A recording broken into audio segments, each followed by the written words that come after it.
Says the Holy Rebbe, we're holding on paragraph Hey. So what are we saying?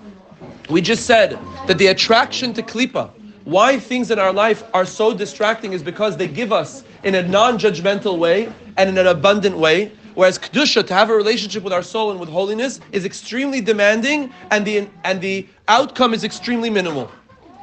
So how inspired can we be? And yet we're called Pikeach. We're called wise because at the end of the day, we choose depth over the superficial. And now this is the crux of the Maamar. Because what did the Medrash say? That there has to be a rationale for why the Jew chooses the king, because everything changes but the king doesn't change. Why is that so significant? Because what we're saying now, yes, we will get more, in more abundance. And there will be no judgment. We don't have to prepare ourselves.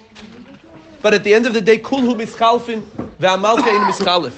Everything changes, but the king never changes. The Jew's intuitive desire to want a relationship with something eternal will eclipse the superficial desire to want to have a relationship with something temporal. Hatam shel hapikeach, the reasoning for the wisdom of the person in the medrash, in this that he chooses the king and not the ministers, who mipnei is because it's because everyone will change. The dukes, the ministers, the governors, they will all change, but the king doesn't change. And we ask the question, hold on, and what if the king did change? We wouldn't choose the king? We would still choose the king even if he changed. What is the intention behind this phrase? That the benevolence that comes from the negative forces of the world, and when I say negative forces, it doesn't mean like evil. I'm speaking about something that negates my prominence, my inner being. Something that does not push me that our souls will blossom more, but rather we're focusing on something more bodily. Even though the result of the investment into Klippa will be much more abundant than what we will get from Kedusha, at the end of the day, why don't we choose it? Because it's something that will change and something that will fluctuate and not last. After you have sifted and clarified something, that when you sift through and elevate the sparks that have fallen into what they are now acting as the life force of the negative forces of creation, once you've extricated the energy of holiness from something called Klippa, they become totally nullified. They are meaningless and purposeless. And they don't even have a superficial layer anymore to attract you. They disintegrate because now they don't have purpose. How much more so in regards to the Jewish people, even now,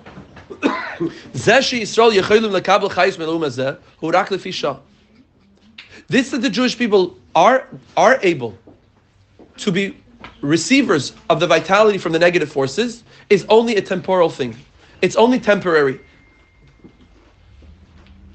And so too on the other hand,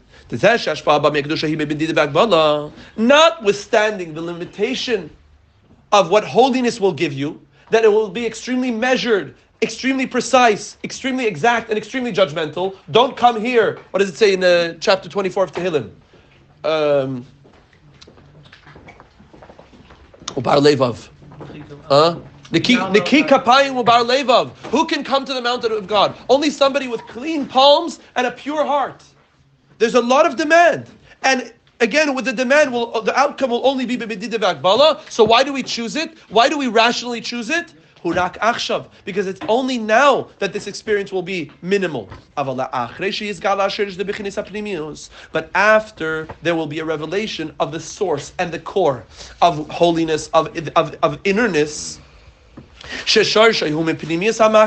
That its source, it's from the inner dimension of what we said before, the transcendent, unintegratable energy of God that has no care or expectation, and therefore klipa just gives you as much as it wants, whereas something that is pnimius is much more demanding.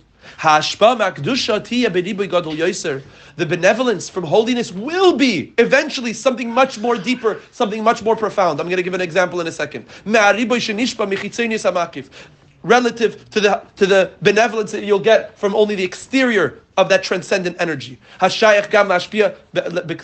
which is related or connected to the vitality of klipa. K'maimer Azal, like our sages say, this is in Nidarim.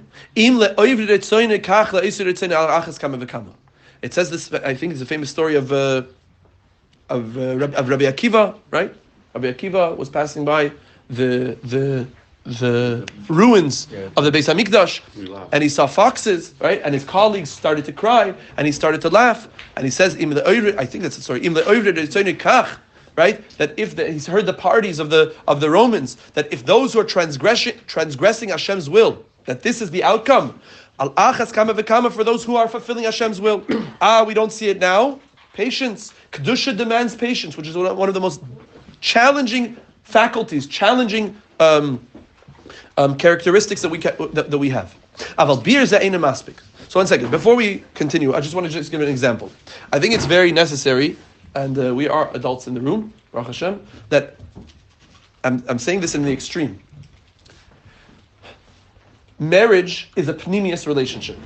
That means to say that people who are ready to settle down and give of themselves to a partner, at the end of the day, think about it in the words of the Maamar. The outcome in the moment is mitzumtzum, is extremely small. The reward, right, is extremely minimal.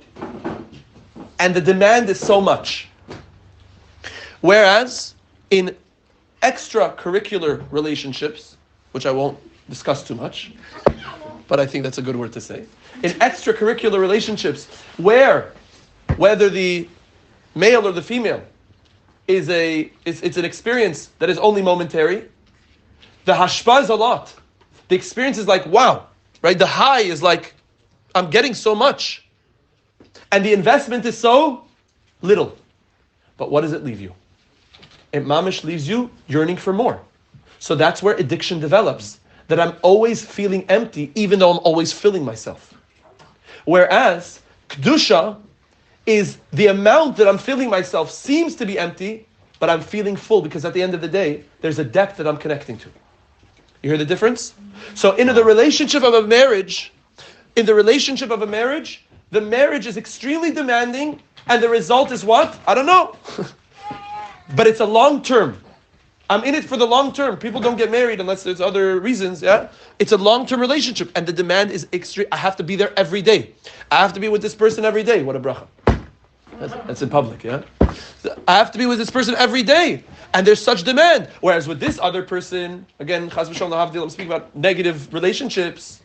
She's only demanding of me. He's only demanding of me what? That's it. One night stand. We could be here minimally, and I get so much, and I don't have to invest anything.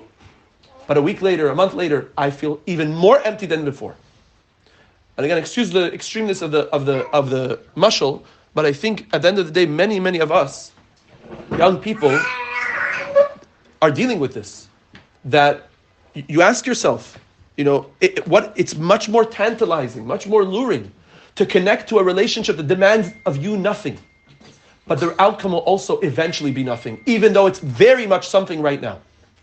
I think that's where he's going here.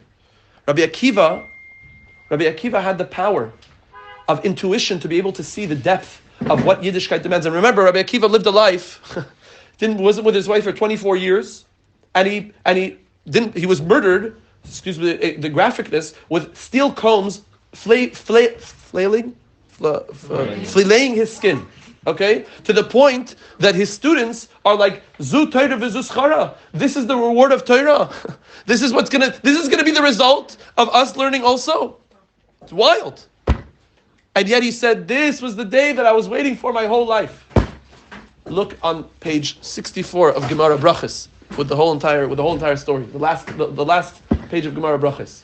And he says, I've been waiting my whole life. Why? To say Shema Yisrael Hashem Elokeinu Hashem Echad ve'ahavta Hashem Elokeinu b'chol levavcha b'chol nafshecha afilu im noitel nafshecha. Even if they take your life, that I wasn't able to serve Hashem until this very moment right now. Imagine he's able to say that. And with that, his soul expired from his body.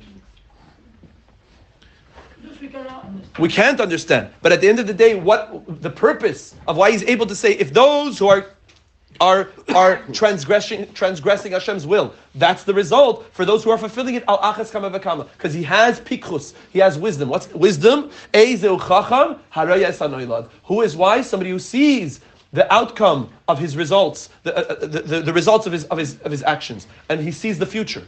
What does Chassidus say? We learned it one time on Shabbos. Eizeu chacham. What is chachma? Chachma v'atzilus, right? Harayas hanoilad. Somebody who sees the birth of yesh ma'ayin at every moment. The birth of non-existence to existence at every moment, that's called chachma v'atzilus. And if we can tap into that, a precipitation of that a little bit in our consciousness is to be able to see the yesh ma'ayin of reality at every moment and second. The goyim can't see yesh ma'ayin. We also can, but at the end of the day, through Torah and mitzvahs and whatever it is, we are able to connect to the ayin of reality, not only the yesh. So the yesh says, succumb to me.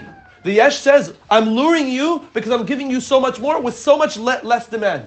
Kedusha says, I'm not demanding I'm demanding so much of you. And at the end of the day, the result is going to be minimal. But the result will be minimal only now. As we say, today we got into, today the relationship of marriage is difficult, it's hard, but invest in it. And after 10, 20, 30 years, you'll see there's nothing more profound, nothing more deep, nothing more beautiful than the true investment of a real relationship, because I was actually communing with something real. Aval bir ze'ina maspik. The Rebbe says, let's go deeper. This is insufficient. Based on this, deeper than this? Gam b'chirasei shel hapikeach ve'hamelech hu b'shvil hashpashati le'ayidizeh. It's so deep. Okay, now we're a smaller crowd. I'm going to say, I just told Shmuley Rubzi, the Rebbe's Maamarim. Okay, so a lot of people here come Shabbos. The Rebbe's Maamarim are so demanding. I don't say chas v'shalom that I don't want to learn them, but when you learn them, it literally puts you in a mirror of your own soul. I'm not saying that about Likutei Torah or chas v'shalom to say to compare Maamarim, but at the end of the day, when you start speaking about Gvuras de Abba and Chasadim de Ima and various Atik versus Arich and analyzing whatever it is, there's a lot of symbolism and a lot of spiritual concepts that we're attempting to integrate in our psyche. The Rebbe, this is it. This is so concrete and so real that you're almost like embarrassed to learn it because there's so much demand. That at the end of the day, I'm dealing with something. He's describing literally what I'm going through on a daily basis. And I don't necessarily think about Gvuras Da'ama and Abba and Atika Kaddish on a daily basis. But I do think about, do I want to serve Hashem right now? It's demanding so much of me. And I'd much rather give in to the dominion of my negative proclivities. That's just a personal comment. Aval bir ze'ina maspik. This is insufficient.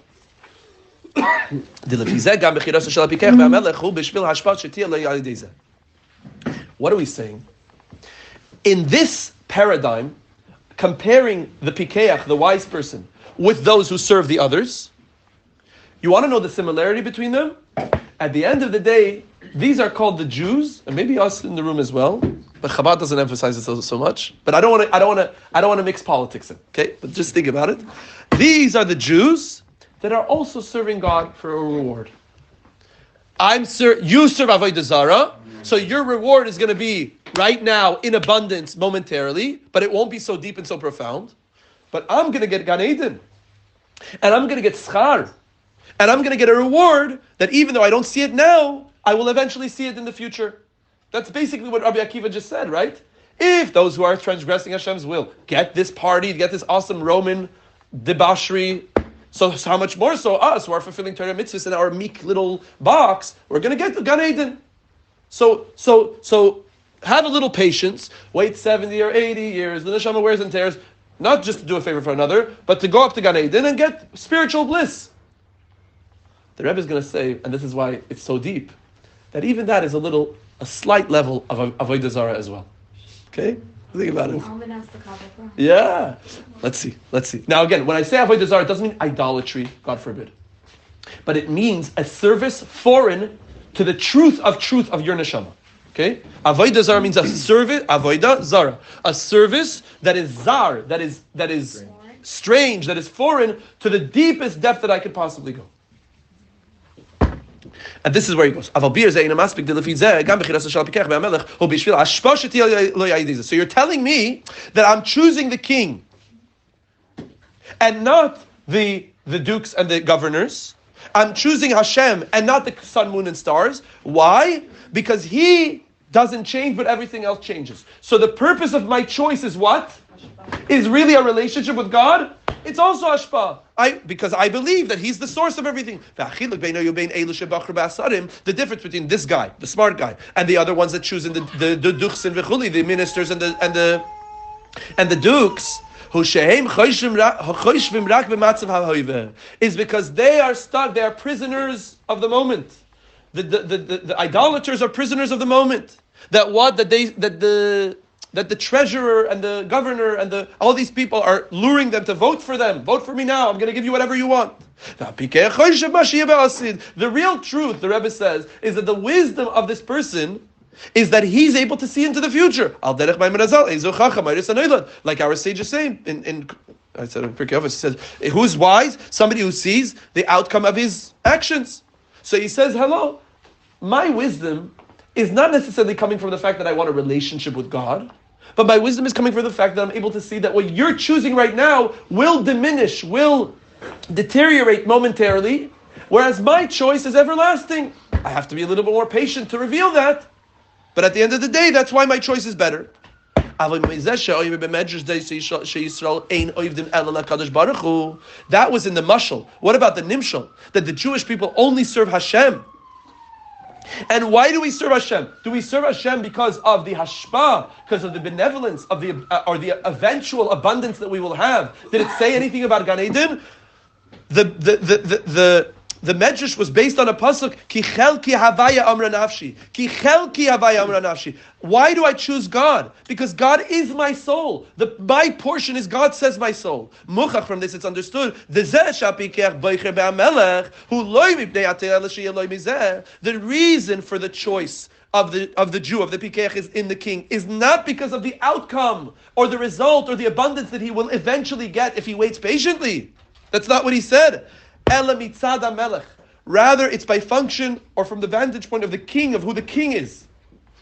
And I want the king unconditionally, whether I'm going to get anything or not. With this, we see now a discernment not between Jews and Gentiles, but rather even within Jews and Jews. Who's serving God? Al Menas L'Kabel Pras, and who's serving Hashem for the sake of the king himself. The Hainu meaning this that Hashem, that the Jewish people choose Hashem.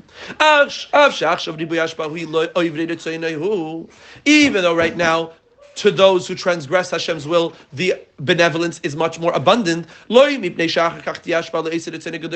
not because my hashpa will be much more benevolent if I'm a little more patient.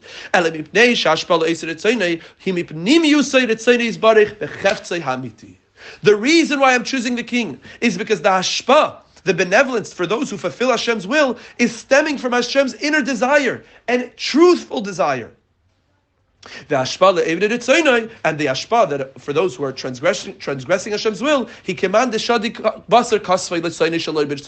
is like one who, when you take captive an enemy, you have to feed them. But in what manner do you feed them? You feed them like throwing food over your shoulder. Okay? Nebuch, like to the dogs, yeah? And he's going to speak about the dogs in a second. Yeah? They're just getting the bones. So what? So, like a person who's feeding his enemy. He's forced to feed him. How do you give him? You give him a nice steak dinner? No, you give him the bones. You give him, I'm giving you up for ransom. So I have to make you alive, but I'm not going to spoil you. And therefore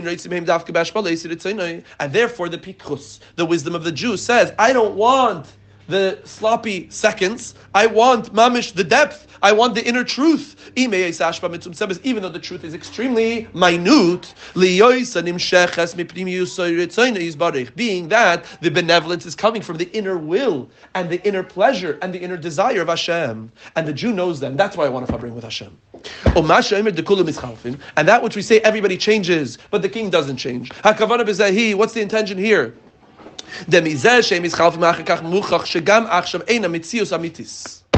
So deep. The possibility for change is specifically because they were never a true reality to begin with. The ability for something to change is specifically because of its detachment from the ultimate reality, which is Hashem. So when the Pikeach says everything changes but the king will not change, implies that not they themselves change, but where they come from in the divine worlds fluctuates. Meaning to say that they're essentially detached from God. Whereas Hashem, who is the true reality, He is Metzius Amitis, He's the primordial being, and therefore He is never ever, therefore He's everlasting. I want to have a relationship with something that's everlasting. And this, that the energy is able to vitalize and give life force to Balei Chayim, to human beings and to animals and to U'Mesailam and to the nations of the world, is not from their own function, but rather because they are nourishing from holiness. And being that the vitality of holiness never aligns, never synchronizes with their beings, with the Klippa's being. What do we say? What's birurim? Is that the sparks are stuck in them. Stuck in them means I'm in exile. Exile means that this is not my home. The Baal Shem Tov says, this is a level of tzaddikim, that the reason why people are hungry is not because they didn't eat, but because the spiritual spark in the food is calling you. And therefore it has to manifest in you to be hungry. Tell that to a person who's obese, they'll say, justify everything. Tell that to me also. At the end of the day, from a Kedusha standpoint, you see everything as aligned with God. And that which is not aligned with God falls away. So yes, for the moment, an orange peel is very necessary. Why? Because I don't want my apple, my orange to be bruised, right? To be punctured. So I need a peel. It protects it. But once I'm hungry and I want to eat the orange, what happens to the peel? I'm influenced by you. Yeah? What happens to the peel? I throw it away. Delicious. So the same thing, klipa gets thrown away once it has no purpose or meaning anymore. Think about it on an emotional level. Once I gave in to a certain taiva, a certain craving or tendency towards something, to what point can I maintain the relationship? To the point that I need it. But at the end of the day, once I ate, once I consumed, then there's refuse, there's leftover, which I'm not interested in. So it's an exile for me. At the end of the day, exile, somebody or something that is in exile never becomes one with their enemy. They're always yearning for their home. So the spark of godliness that is stuck in Galus, at the end of the day is always yearning for the individual to come mevara them.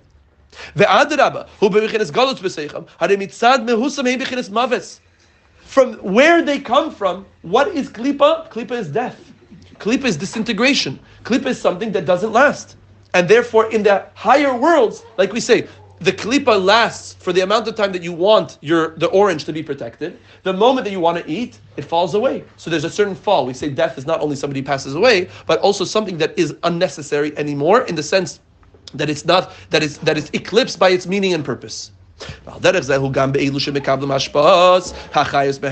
So too, those who attach themselves obsessively or in an addicted way to the things that are personifying death and not life.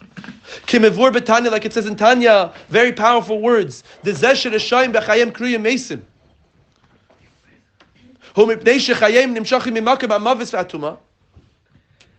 tzaddikim, even after they pass away, are called alive.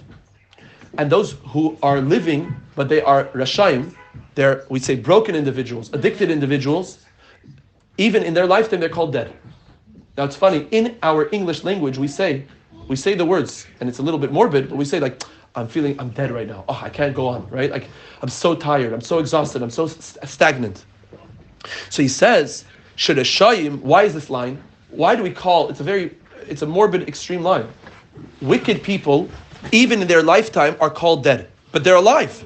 But because the energy of their life force is coming from a place of mavis and tuma, is coming from a place of death and impurity, which again, are we actually saying it's dead and impure? No, we're saying that it's not the ikr, it's not the primary energy or desire of Hashem. Like we said, me feeding my enemy with a few bones over my shoulder, right? That's dead compared to the steak dinner that I give to my best friend.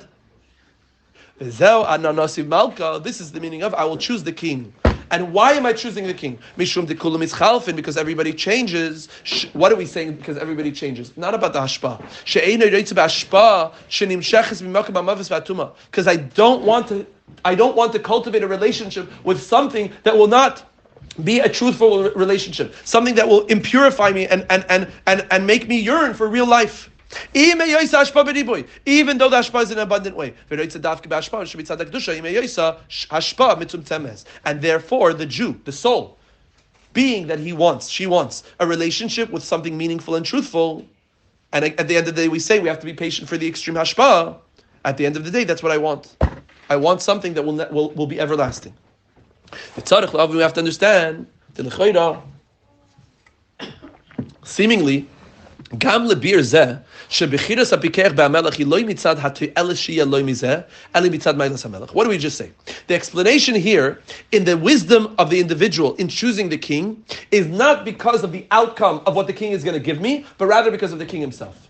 I don't care about the outcome. I care about the relationship. Beautiful, very altruistic, very ideal. Shelachinu mevater al riboy ashpa haba yadam, and therefore he is mevater.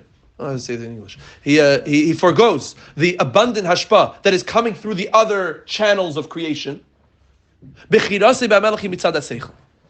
the end of the day, his choice in the king is still coming from a realm of rationale. What does he say?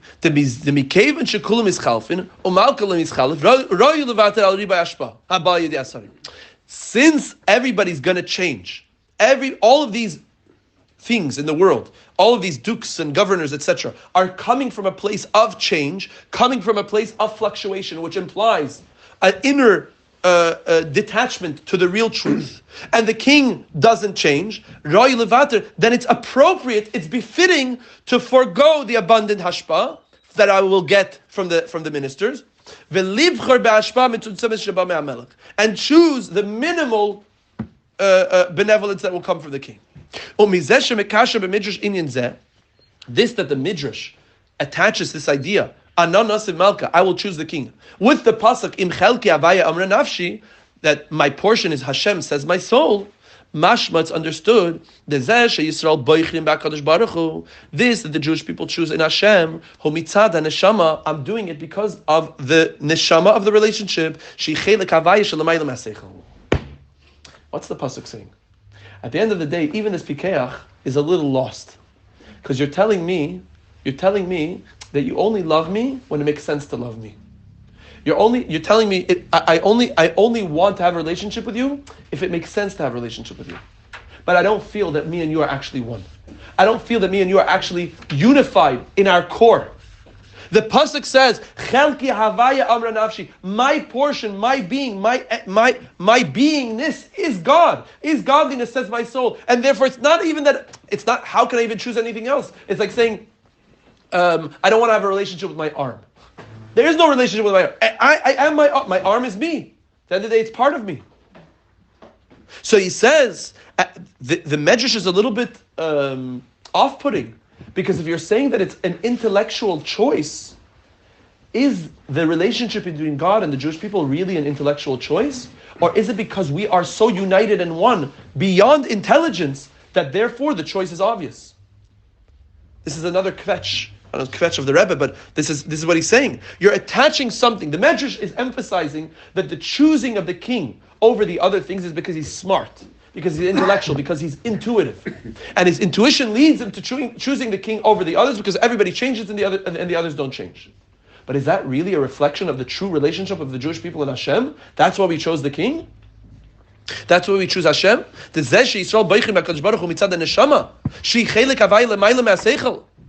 At the end of the day, it's not because we're smart. It's because we are one, because we are united. And therefore, an extension of that unification is the choice that I'm making in my mind. The crux of the explanation is this.